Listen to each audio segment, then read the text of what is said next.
ಜಿ5 ಇರುವಾಗ ನೀವು ನಿಮ್ಮ ನೆಚ್ಚಿನ ಶೋಗಳನ್ನ ಎಂದಿಗೂ ಮಿಸ್ ಮಾಡಿಕೊಳ್ಳುವುದಿಲ್ಲ. ಅದು ಸಂಪೂರ್ಣ ಉಚಿತವಾಗಿ.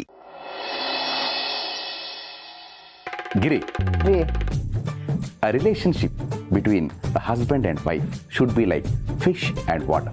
It should not be like fish and a fisherman. ಅಂದ್ರೆ ಗಂಡ ಹೆಂಡತಿ ಸಂಬಂಧ ನೀರು ಮೀನು ಇದ್ದಾಗಿರ್ಬೇಕು, ಮೀನುಗಾರ ಮೀನು ಇದ್ದಾಗಿರಬಾರ್ದು ಅಂತ. ಅಯ್ಯೋ, ಇದನ್ನ ಸಿಂಹಾದ್ರಿಯ ಸಿಂಹ ಪಿಕ್ಚರಲ್ಲಿ ವಿಷ್ಣುವರ್ಧನ್ ಅವ್ರು ಹೇಳಿದ್ದಾರೆ. ನಾನು ಅಲ್ಲಿಂದನೇ ಎತ್ತಿದ್ದು, ಅದನ್ನ ನೀನು ಕಂಡುಹಿಡಿದ್ಬಿಟ್ಟೆ. Because you are intelligent. ಆದರೆ ವಿಷಯ ಅದಲ್ಲ ಗಿರಿ. ಗಂಡ ಹೆಂಡತಿ ಸಾಮರಸ್ಯದ ಬಗ್ಗೆ ನಾನೊಂದು ಹೊಸ ಕಾನ್ಸೆಪ್ಟ್ ಮಾಡಿದ್ದೀನಿ. ಇಟ್ ಈಸ್ ಕಾಲ್ಡ್ DD, ಅಂದರೆ ದಾಂಪತ್ಯ ದರ್ಶನ. ಗಿರಿ, ಈ ಗಂಡ ಹೆಂಡತಿ ಪ್ರೀತಿಯಿಂದ ಇರ್ತಾರೆ ನಿಜ, ಆದರೆ ಆ ಪ್ರೀತಿ ಕೆಲವೊಂದು ಸರಿ ನಮಗಾಗೋ ಸಣ್ಣ ಸಣ್ಣ ನೋವುಗಳನ್ನು, ಹತಾಶೆಗಳನ್ನು ಹೇಳ್ಕೊಡೋಕೆ ಬಿಡದೆ ಮನಸ್ಸಲ್ಲೇ ಮುಚ್ಚಿಟ್ಬಿಡುತ್ತೆ. ಅದು ಆ್ಯಡ್ ಆಗಿ ದೊಡ್ಡದಾಗಿ ಬೆಳೆದು ಬಿಡುತ್ತೆ. ಕಡೆಗೆ ಒಂದು ದಿವಸ ಎಲ್ಲನೂ ಹೊರಗೆ ಬಂದು ದೊಡ್ಡ ಜಗಳ ಆಗ್ಬಿಡುತ್ತೆ. ಅದಕ್ಕೆಲ್ಲ ಯಾಕೆ ಆಸ್ಪದ ಕೊಡಬೇಕು? ಅದಕ್ಕೆ ನಾನು ಮಾಡಿರೋ ಕಾನ್ಸೆಪ್ಟ್ ಏನಪ್ಪ ಅಂದರೆ, ವಾರಕ್ಕೊಂದ್ಸರಿ ನಾನು ನೀನು ಈ ಥರ ಕೂತ್ಕೊಂಡು ಒಂದು ಡಿಸ್ಕಷನ್ ಮಾಡೋದು. ಏನೇನು ನೋವುಗಳಾಗಿದೆ, ಯಾವುದರಲ್ಲಿ ತಿದ್ಕೋಬಹುದು, ಈ ಥರ ಎಲ್ಲ ಮುಕ್ತವಾಗಿ ಚರ್ಚೆ ಮಾಡೋದು. ಅದೇ ಈ DD, ಅಂದರೆ ದಾಂಪತ್ಯ ದರ್ಶನ. ಈಗ ನೀನು ಹೇಳು. ಏನ್ ಹೇಳ್ಬೇಕ್ರಿ? ಹೇಳ್ತಾ ಇದ್ದೀನಲ್ಲ ಗಿರಿ, ದಾಂಪತ್ಯ ದರ್ಶನ. ಈಗ ನಿನಗೆ ನನ್ನಿಂದ ಏನೇ ನೋವಾಗಿದೆ ಅಂತ ಹೇಳ್ತಾ ಹೋಗು. ನಾನು ಅದನ್ನೆಲ್ಲ ಪಟ್ಟಿ ಮಾಡಿಕೊಂಡು ತಿದ್ಕೊಳ್ತೀನಿ. ಆಮೇಲೆ ನೀನು ಹಾಗೇ ಮಾಡುವಿ ಅಂತೆ. ಅಂತ ರೀ, ನಿಜವಾಗ್ಲೂ ನನಗೆ ನಿಮ್ಮಿಂದ ಯಾವ ತೊಂದರೆನೂ ಆಗಿಲ್ಲ, ಯಾವ ನೋವು ಆಗಿಲ್ಲ. ನೀವೇ ನನಗೆ ರಾಮ, ನೀವೇ ನನಗೆ ಶ್ಯಾಮ.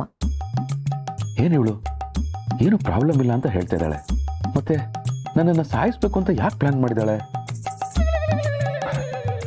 ಗಿರಿ, ಎಲ್ಲಿ ನನಗೆ ನೋವಾಗ್ಬಿಡುತ್ತೋ ಅಂತ ನೀನು ನಿನ್ನ ಫೀಲಿಂಗ್ಸ್ನ ಮನಸ್ಸಲ್ಲೇ ಬಚ್ಚಿಟ್ಕೋತಾ ಇದೆಯಾ ಅನ್ಸುತ್ತೆ. ಪ್ಲೀಸ್ ಹಾಗೆ ಮಾಡಕ್ ಹೋಗ್ಬೇಡ. ಈ ಫೀಲಿಂಗ್ಸ್ ಅನ್ನೋದು ಹಾಲಲ್ಲಿರೋ ಶೋಕೇಸ್ ತರ ತೋರಿಸ್ಕೋಬೇಕು. ಕಿಚನ್ ಅಲ್ಲಿ ಸಿಂಕ್ ಕೆಳಗಡೆ ಇರೋ ಪೈಪ್ ತರ ಮುಚ್ಚಿಡಬಾರ್ದು, ವಾಸನೆ ಬಂದ್ಬಿಡುತ್ತೆ. ನೋಡು, ತಿದ್ಕೊಳ್ಳೋಕೆ ಅಂತಾನೆ ಬಂದಿದ್ದೀನಿ ಅಲ್ವಾ, ಅದೇನಿದೆಯೋ ಹೇಳ್ಬಿಡು. B open. ಸರಿ ಆಯ್ತು, ನೀವು ಇಷ್ಟೊಂದು ಕೇಳ್ಕೊತಿದ್ದೀರಲ್ಲ ಅಂತ ಹೇಳ್ತಿದ್ದೀನಿ. ನನಗೆ ಫಸ್ಟ್ ಟೈಮ್ ನೋವಾಗಿದ್ದು 2003 ಜುಲೈ 24 ಸಂಜೆ 4:32 ನನಗವತ್ತು ತುಂಬಾ ನೋವಾಗಿತ್ತು. ಅವತ್ತು ನಾನು ನಿಮ್ಗೆ ಬೆಳ್ಳಿ ಕಾಲ್ಗೆಜ್ಜೆ ಕೇಳಿದ್ದೆ. ಬೆಳಗ್ಗೆ ಕಾಲ್ಗೆಜ್ಜೆ ಹಾಕೊಂಡು ನಡೆದ್ರೆ ಜಲ್ಲನ್ನತ್ತೆ, ಅದೇ ರಾತ್ರಿ ನಡೆದ್ರೆ ಜೀವಾನೇ ಜಲ್ಲನ್ನತ್ತೆ, ಬೇಡ ಅಂದ್ರಿ.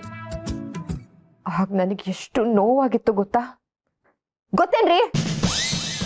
ಆಮೇಲೆ 2004 ಮಾರ್ಚ್ 2 ಬೆಳಗ್ಗೆ 7:30 ಒಲೆ ಮೇಲೆ ಹಾಲಿಟ್ಟಿದ್ದೀನಿ, ನೋಡ್ಕೊಳ್ರಿ ಅಂತ ಬಿಟ್ಟು ಹೋದ್ರೆ ಅದು ಉಕ್ಕಿ ಸೀದು ಆ ಪಾತ್ರೆ ಕರಕ್ಲಾದ್ರೂ ಆಫ್ ಮಾಡಿರ್ಲಿಲ್ಲ.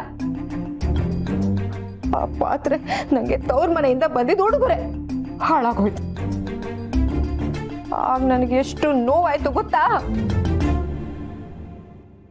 2007 ಡಿಸೆಂಬರ್ 21 ಮಧ್ಯಾಹ್ನ 3:42 ಎಷ್ಟು ಚೆನ್ನಾಗಿ ನೆಲ ಒರೆಸಿಟ್ಟಿದ್ದೆ.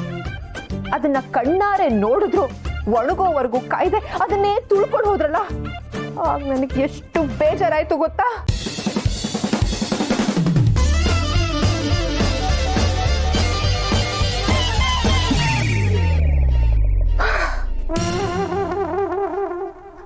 ಸುಸ್ತಾಗ್ತಿದೆ, ನೀರು.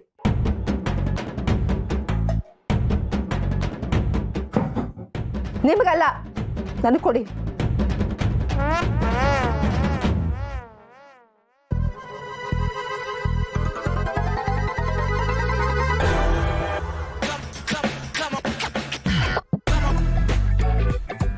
ಅಷ್ಟೇ ಅಲ್ಲ, ನಿನ್ನೆ ರಾತ್ರಿ 11:44 ನೀವು ಜೋರಾಗಿ ಗೊರಕೆ ಹೊಡ್ಕೊಂಡು ಮಲಗಿದ್ರಿ.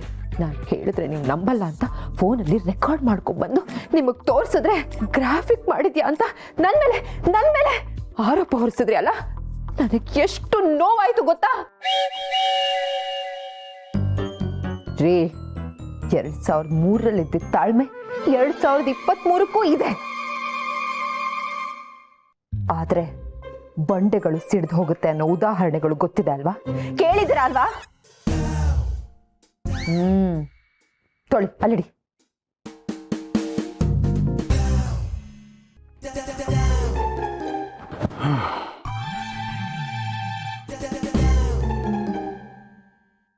ನಾನೇನೋ ದೊಡ್ಡ ರೀಸನ್ ಕೊಡ್ತಾಳೆ ಅಂತ ಅನ್ಕೊಂಡ್ರೆ ಇಂಥ ಸಿಲ್ಲಿ ರೀಸನ್ಸ್ಗೆ ಗಂಡನ್ನೇ ಕೊಲೆ ಮಾಡ್ತಾರ.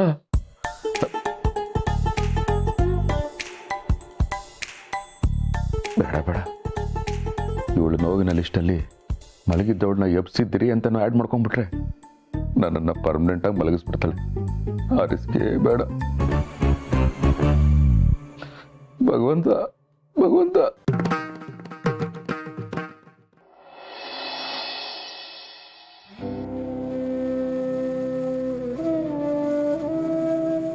ಬದುಕಕ್ಕೆ ಎರಡು ದಾರಿ. ಒಂದು ಕಷ್ಟ ಪಡಬೇಕು, ಇನ್ನೊಂದು ಬಕೆಟ್ ಹಿಡಿಬೇಕು. ನನಗೆ ಈಗ ಎರಡನೇ ಆಪ್ಷನ್ನೇ ಬೆಟರ್ ಅನಿಸ್ತಾ ಇದೆ. Excuse me sir. Yes, may I come in? come in. Excuse me sir.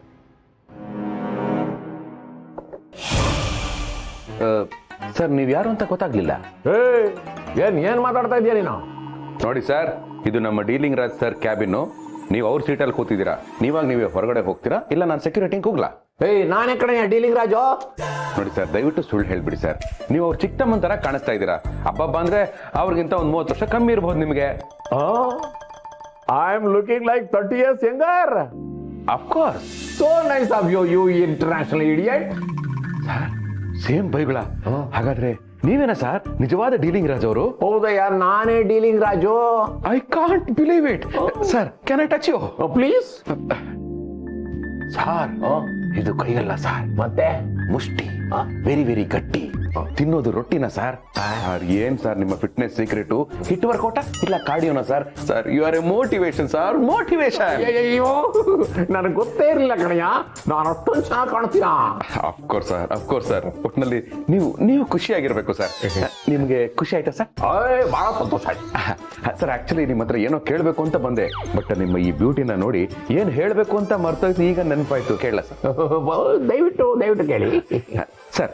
ನಮ್ಮ ಆಫೀಸ್ ಕೆಲಸ ಬಾಂಬೆಲೋ ಇಲ್ಲ ಹೈದರಾಬಾದಲ್ಲೋ ಇರುತ್ತಲ್ಲ ಸರ್. ಸ್ವಲ್ಪ ದಿನದ ಮಟ್ಟಿಗೆ ನೀವು ನನ್ನನ್ನು ಯಾಕಲ್ಲೇ ಕಳಿಸಬಾರ್ದು? No chance. ನೋಡಯ್ಯ, ನಿನ್ನಿಂದ ನಾನು ಇವತ್ತು 30 ವರ್ಷ ಚಿಕ್ಕವನಾಗಿ ಕಾಣಿಸ್ತಾ ಇದ್ದೀನಿ. ಅಕಸ್ಮಾತ್ ನೀನು ಇಲ್ಲೇ ಇದ್ರೆ ನಾಳೆ ದಿನ 40 ವರ್ಷ ಚಿಕ್ಕವನಾಗಿ ಕಾಣಿಸ್ಬೋದು. ಅದಕ್ಕೆ ನೀನು ಎಲ್ಲಿಗೂ ಕಳಿಸಲ್ಲ, ಇಲ್ಲೇ ಇಟ್ಕೊತೀನಿ. ಅಯ್ಯೋ, ನಾನು ಬೀಸಿದ ಬಾಣ ಯೂಟರ್ನ್ ತಗೊಂಡು ನಮ್ಮನೆ ಕಾಂಪೌಂಡ್ ಒಳಗೆ ಬಿತ್ತಾ? ಸರ್, ಹೋಗ್ಲಿ, ವರ್ಕ್ ಫ್ರಮ್ ಆಫೀಸ್ ಕೊಡ್ಬೋದಾ? ಅಂದ್ರೆ ಆಫೀಸ್ ಅವರ್ಸ್ ಮುಗಿದ್ಮೇಲೆ ಎಲ್ಲ ಒಂದು ಕಾರ್ನರಲ್ಲಿ ಬೆಡ್ ಹಾಕೊಂಡು ಇಲ್ಲೇ ಮಲ್ಕೊಳ್ತೀನಿ ಸರ್. ಇದೇನೆ ಹೊಸ ಆಸೆ. Sir, actually I want to explore my self sir. ನಾನು ಯಾರು ಅಂತ ನಾನೇ ಕಂಡುಹಿಡಿಬೇಕು ಸರ್. ಹಾಗಾಗಿ ಕೇಳ್ತಾ ಇದ್ದೀನಿ. ನೋಡಯ್ಯ, ನಿನ್ನಂತ ಒಳ್ಳೆ ಎಂಪ್ಲಾಯ್ಗೆ ನಾನು ಕಷ್ಟ ಕೊಡಕ್ಕೆ ಇಷ್ಟಪಡಲ್ಲ. ನೋಡೋ, ಬೇಕಾದ್ರೆ ವರ್ಕ್ ಫ್ರಮ್ ಆಫೀಸ್ ಬದಲು ವರ್ಕ್ ಫ್ರಮ್ ಹೋಮ್ ಕೊಡ್ತೀನಿ, ಎಂಜಾಯ್ ಮಾಡು. ಆದ್ರೆ ಆಫೀಸಲ್ಲಿ ತುಂಬಾ ಹೊತ್ತಿರ್ಬೇಡ ನೀನು. ಸರ್, ನಿಮ್ ಕೈ ಮುಗಿತೀನಿ, ವರ್ಕ್ ಫ್ರಮ್ ಹೋಮ್ ಮಾತ್ರ ಕೊಡ್ಬೇಡಿ ಸರ್. ಮತ್ ಬಾಯಿ ಮುಚ್ಕೊಂಡು ಕಂಡ್ಬಿಟ್ರೆ ಕೆಲಸ ಮಾಡುವ. ಇವು ಇಂಟರ್ನ್ಯಾಷನಲ್ ಇಡಿಯಟ್. 30 ವರ್ಷ ಹೆಂಗಾರತ್ತೆ. ದಿನ ಏನ್ ಕನ್ನಡಿ ನೋಡ್ಕೊಳಲ್ವ? ನಾನು ನೋಡ್ಕೊಳ್ತಾ ಇದ್ರು ನನ್ನ ಹೆಂಡತಿ ಮಕ್ಕಳು ವಯಸ್ಸಾಗಿದೆ ಅಂತ ಹೇಳ್ತಾ ಇರ್ತಾರೆ. ZEE5 ಆಪ್ ಡೌನ್ಲೋಡ್ ಮಾಡಿ ಎಲ್ಲಾ ಸಂಚಿಕೆಗಳನ್ನು ಸಂಪೂರ್ಣ ಉಚಿತವಾಗಿ ನೋಡಿ.